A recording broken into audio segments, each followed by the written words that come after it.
Olá! Bom, você já deve me conhecer, né? Porque se você está aqui nessa aula, que é a segunda aula, provavelmente você já assistiu a primeira. Mas se eventualmente você está caindo aqui de paraquedas, meu nome é Luciane Marcondes, sou terapeuta holística, mestre em Reiki, e essa é uma aula de Reiki totalmente gratuita.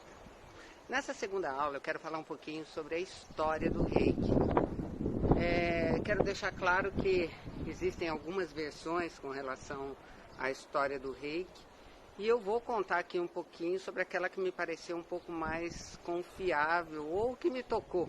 Às vezes não é nem confiável, mas dentro da minha verdade, da minha concepção de mundo, dentro daquilo que eu acredito, pareceu um pouco mais verídica, né?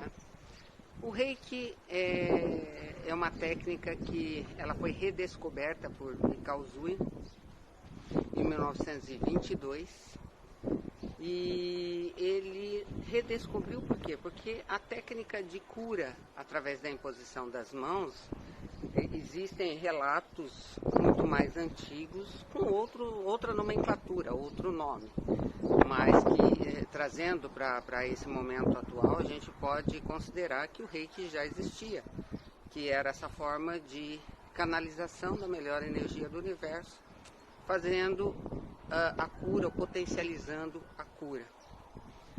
Instintivamente a gente já tem aquela coisa de que quando a gente tem uma dor de cabeça, por exemplo, a gente tende a colocar a mão na cabeça, né? Então, enfim. E Mikao Usui era japonês, né? Usui, como monge, ele já detinha de conhecimentos, inclusive de conhecimentos dos símbolos sagrados, que hoje são utilizados para ativar e enviar a energia Reiki. Esses símbolos, ou alguns outros símbolos, também eram utilizados dentro dessa filosofia de vida que Mikao Usui já detinha, né? E buscando mais respostas, um belo dia ele resolveu subir o Monte Kurama, que é um monte que está localizado dentro de Tóquio. E esse monte, para muitos, é um monte sagrado. Inclusive o mestre que me iniciou, na minha primeira apostila de Reiki, ele conta a experiência que ele teve subindo o Monte Kurama, e de que é possível você sentir a vibração desse monte e perceber o quanto de vibração positiva e de intenção que já se foi colocado ali naquele lugar. Então Mikao Usui subiu e ele levou consigo somente água e, reza a lenda, 21 pedras, para que ele tivesse condições de saber quantos dias tinham passado. Então ele começa a subir, meditando, rezando e buscando respostas para aquilo que ele não tinha, porque ele queria realmente aliviar a dor do mundo. Então, quando na madrugada do 21º dia, ele teve uma visão, ele recebeu uma grande luz, e nessa luz se projetou os símbolos que são usados hoje no Reiki. Mas eu acho que essa não foi a maior revelação, né, que Mikao Usui teve nessa jornada desses 21 dias.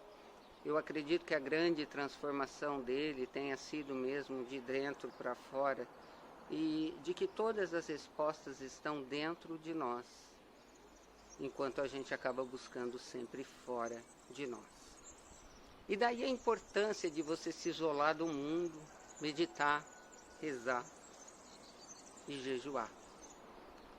Porque acho que é aí o momento onde você consegue ter a maior conexão consigo próprio, receber o maior número de intuições que vai permitir com que você realmente obtenha essa canalização, essa possibilidade de se encontrar com o divino, com o Criador, e trazer para essa dimensão coisas como essa, coisas maravilhosas como a energia Reiki, redescoberta por Mikao Usui. Então reza a lenda que Mikao Usui, depois dessa visão, satisfeito com sua jornada dos 21 dias, ele resolve descer o Monte Kurama. Então, que em determinado momento ele bate o seu pé e machuca, e o pé começa a sangrar muito e muita dor. Então ele abaixa, instintivamente ele coloca a mão sobre o machucado, que acaba cessando o sangramento instantaneamente, e a dor também. Ali ele percebeu que já havia acontecido alguma mudança na sua potencialidade, no seu potencial curativo. Então ele continuou descendo o Monte Kurama e parou no primeiro local, no primeiro restaurante ou bar, é o Sininho da Capela. Quem já assistiu meus vídeos sabe que eu venho gravar aqui, é meu local predileto, porque o visual daqui é maravilhoso.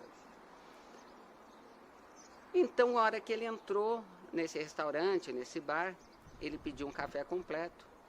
Só que o dono do local, vendo a situação dele, que ele estava muito barbudo, sujo, e que representava que realmente ele tinha passado um período de jejum, preocupado com sua saúde, sugeriu que ele comesse somente um pão, porque poderia fazer mal depois de um período longo de jejum. Ele falou, não, eu vou comer tudo que eu tenho direito. Eu faria o mesmo. Depois de 21 dias sem comer, gente, porra, eu sei lá o que eu ia comer primeiro. Acho que um doce. Doce para adoçar a vida, que é o que eu mais gosto. Bom, mas deixando as brincadeiras de lado, né? Porque se eu não fizer isso, eu não vou ser eu, né? Aí vai ficar aquela chatice. E então ele observou a netinha do dono do restaurante, que estava com o rosto inchado e com uma cara de dor. Então ele chamou a menina e perguntou o que estava acontecendo. E ela disse que estava com muita dor de dente há vários dias. Então ele resolveu fazer a mesma coisa que havia feito com o seu pé. E qual não foi a sua surpresa é que ele realmente conseguiu não só amenizar a dor daquela menina, como desinchar o seu rosto. E é legal porque assim, eu tô rindo porque eu tive um caso semelhante aqui no meu consultório, com uma senhora que chegou com o rosto muito inchado. E eu não trabalho só com reiki, mas uma das principais técnicas é o reiki. E ela tinha o rosto muito inchado e eu fiz uma técnica de cirurgia de reiki. E a hora que terminou a sessão, ela falava assim pra mim, eu já consigo enxergar, porque ela via essa parte muito inchada. Eu já consigo enxergar melhor. Eu acho que não tem... Eu me emociono. Porque é um privilégio a gente poder passar isso para o mundo. É um privilégio. E eu espero que vocês que estejam me assistindo aprendam a usar esse privilégio e usem o máximo que puder. Porque quando a gente tem a possibilidade de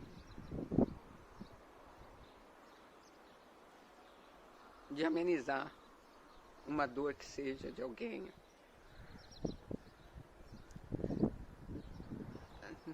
não existe nada que pague isso. Não tem prêmio da Mega Sena, não tem prêmio do Euro Milhões que traga mais felicidade. Então eu quero que vocês se animem. Eu vou colocar bastante conteúdo teórico aqui, porque como o curso é online, esse é o contato que eu vou acabar tendo com vocês. Mas eu quero ver qual a disponibilidade de vocês. Eu sei que tem gente do mundo todo fazendo esse curso, a maior parte do Brasil. Eu moro em Portugal, a gente tem a diferença aí do fuso horário. E eu gostaria, como eu vou disponibilizar 15 minutos de aula de segunda a sábado, eu gostaria muito de poder ter um encontro semanal com vocês, para que a gente troque ideias, para que vocês tragam sugestões e para que a gente torne esse nosso contato cada vez mais produtivo. Eu não estou aqui só ensinando, eu estou aqui também aprendendo. Eu sei que inclusive tem outros mestres assistindo o meu curso e qualquer contribuição é válida. Essa, podemos dizer, é uma ciência não exata, como praticamente todas, né? Porque acho que ciência exata é só matemática, que está em constante transformação. Cada reikiano acaba descobrindo a sua forma de praticar o reiki. Então, esse curso está longe de querer determinar uma regra absoluta. Nós estamos aqui para abrir as portas para esse universo maravilhoso que é o Reiki. Bom, me recompondo, né? Por isso que comecei a falar sobre isso. E depois dele fazer essa prática maravilhosa e perceber que a menina melhorou, ele continuou descendo. Continuando na sua trajetória, quando ele terminou de descer e chegou no local onde morava, um amigo estava doente. Então ele foi até esse amigo e começou a fazer a técnica Reiki nesse amigo, que teve uma grande melhora. Então, essa é uma das versões que se diz até a versão oficial do redescobrimento do Reiki. Existe uma literatura no templo de Monte Kurama que 770 depois de Cristo, um sacerdote chamado Gantei foi levado por um cavalo branco. Aí você vê que tem umas viagens, né, do negócio. E sua alma foi iluminada de Bishamonten. E o engraçado é que o Bishamonten é um símbolo parecido muito com o Seireki, que é o símbolo do segundo nível. O Bishamonten era inicialmente o protetor dos guerreiros, mas não da guerra. Para ele, era dirigido às preces para ganhar uma batalha. Olha a viagem, né? Os caras dirigiam a um suposto Deus, né? Porque ele era uma coisa iluminada, porque eu pedia para ele, para ganhar uma guerra. Sendo que guerra ninguém ganha, todo mundo perde. Mas as pessoas precisam passar, às vezes, por isso para evoluir, né? O mundo ainda parece que não entendeu isso. Não entendeu. E aqui eu faço um adendo sempre quando eu vou trabalhar principalmente a questão da PNL, e as pessoas têm o péssimo hábito de ter algumas frases do cotidiano que, ao invés de ajudar elas a melhorarem, a evoluírem, ajuda elas a afundar. Ai, tô na luta. Querido, se você tá na luta, você já vai sair esfolado, no mínimo, né? Então, quando eu leio assim essas coisas, essas informações, a gente percebe o quanto algumas informações são, eu não diria, a palavra que veio na minha cabeça veio como inútil, mas eu acho que é um processo de evolução, não seria inútil, né? Seria equivocado, né? E aí eu trago até a minha oração, que eu falo, me perdoe por todos os meus equívocos, e os equívocos dos meus antepassados, porque no momento que eu peço para eu ganhar a batalha, eu estou pedindo para o outro perder. Então, realmente ainda uma falta de entendimento do que é o todo. Porque o que é o todo? O todo somos todos nós. Nós fazemos parte de uma coisa só. Então, quando eu quero ganhar alguma coisa em detrimento do outro, é como se eu escolhesse entre minha mão direita e a esquerda. Então, eu preteria a minha mão esquerda, porque eu não uso muito, porque eu sou destra, eu não sou canhota. Então eu corto ela já que eu não uso muito. Só que não é bem assim. Ela vai me fazer falta. Então, quando eu tenho essa percepção de mundo, eu acabo me equivocando, mas tudo é um processo, né? O Monte Kurama, como eu já disse, né, que o mestre que me iniciou teve o privilégio de estar lá, eu ainda não tive esse privilégio, mas provavelmente estarei, por conta dessa jornada que eu me propus em adquirir mais e mais conhecimento no Reiki. Então, o Mikao-Usui escolheu isso porque o Monte Kurama, ele tinha essa conotação de limpeza espiritual e de busca de você com você mesmo, para você se encontrar e para você se conectar com a sua essência, e aí então você poder receber aquilo que a tua essência é. E é assim que ele conseguiu receber a conexão do mundo rei. Uma outra história aqui também, que na estação de Chamon existia um santuário que representa a trindade, que na seita budista Kurama Kyoto é reconhecida como Shoten, ou deidade suprema. Shoten é considerada como a fonte de toda a criação. A essência de tudo que é Shoten veio ao mundo na forma de um ser. Mais de 6 milhões de anos atrás, quando Mao Song, o grande rei dos vencedores do mal, desceu do Monte Kurama, proveniente de Vênus, sua missão era a salvação e a evolução da humanidade e de todas as coisas vivas na Terra. Eu acho que ele ainda não conseguiu concluir a missão dele, né? A evolução da humanidade está acontecendo, vai, vamos ser otimistas, mas ainda precisa melhorar muito, né? As pessoas precisam entender aquilo que eu acabei de dizer. Nós fazemos parte do todo. E se eu não entendo isso, nada me serve.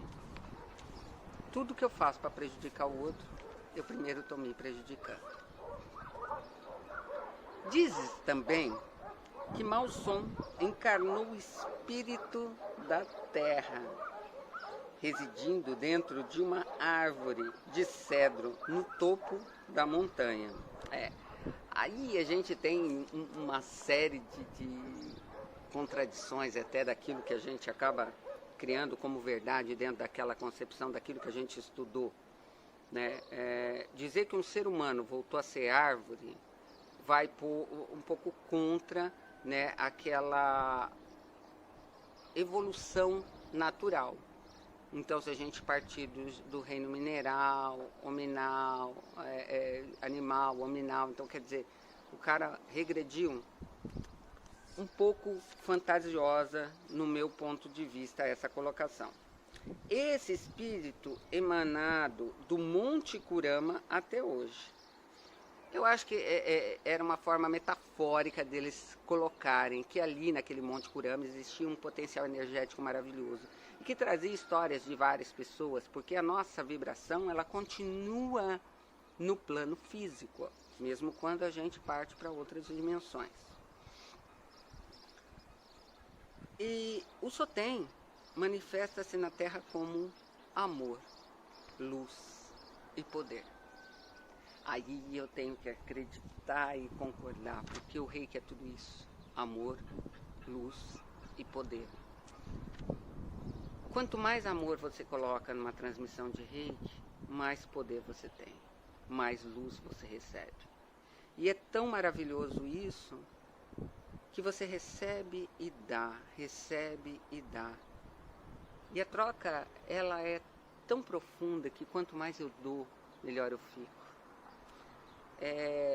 A pessoa que que canaliza o Reiki, que transmite o Reiki, ela pode eventualmente não estar num dia muito bom e ainda assim ela está apta, no meu ponto de vista, a aplicar Reiki em outras pessoas. Eu falo isso por mim. Eu sempre fui uma pessoa muito indisciplinada nessa questão de querer meditar, de querer fazer coisas para mim. No momento que eu me obriguei a enviar Reiki para várias pessoas, parece que quando é para os outros, parece que no meu caso, parece que eu tinha mais disposição. Então foi o momento que eu consegui me purificar quando eu resolvi que eu iria mandar Reiki para as outras pessoas todos os dias. Então fica uma dica. Se você às vezes tem dificuldade em fazer por você, quando você se coloca à disposição do outro, parece que fica mais fácil. E o Reiki tem isso de maravilhoso. Quanto mais eu faço no outro, eu estou fazendo em mim. Então eu fui muito beneficiada por pensar desse jeito. O símbolo do amor é chamado Senju Kanon, que é muito semelhante ao Chokurei, ao símbolo mental emocional, né, que é usado muito em casos de depressão, de ansiedade, que nós vamos trabalhar especificamente no segundo nível. Há em Tóquio, no distrito de Sujinami, está localizado o templo Shihoji, um memorial dedicado ao Usui Sensei, que é assim que ele é chamado. Alguns atribuíam o nome de Dr. Mikao Usui, apesar dele não ter feito o doutorado e nem ser médico, mas por todas as benfeitorias que ele fazia, outros chamam ele de professor, enfim. O memorial foi criado pelo próprio Usui, Seiki Heiki Ryoto, logo após a transição do Usui Sansei. Essa organização que o Usui Sensei criou para a divulgação do Reiki, com a prática e o ensino do Reiki. O local é mantido até hoje. A linha de memória do Reiki, né, o que diz a história, é que começou com Mikao Usui, e Mikao Usui iniciou outras pessoas, e um deles, que foi quem se destacou, era o Hayashi Shijiro, que passou depois o mestrado mais tarde para Tanaka, que é quem trouxe para o ocidente a técnica Reiki. Esse Hayashi Shijiro, ele era médico e ele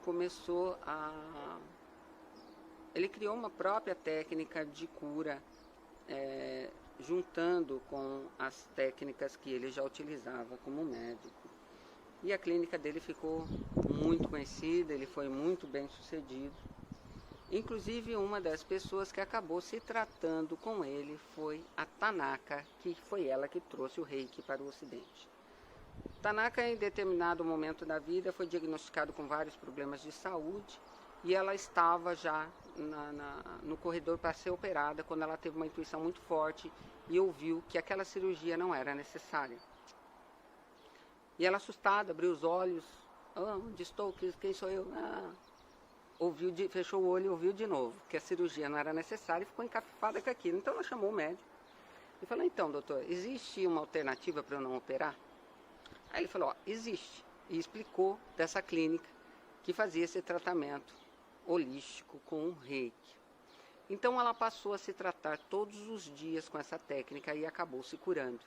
Então ela se apaixonou pela técnica, é óbvio, né? Uma pessoa que ia ser aberta e de repente não precisou, e que ela queria aprender para trazer para o Ocidente essa novidade. Acontece que o Japão ainda hoje é um local meio machista. Imagina em 1930, que foi quando ela foi iniciada.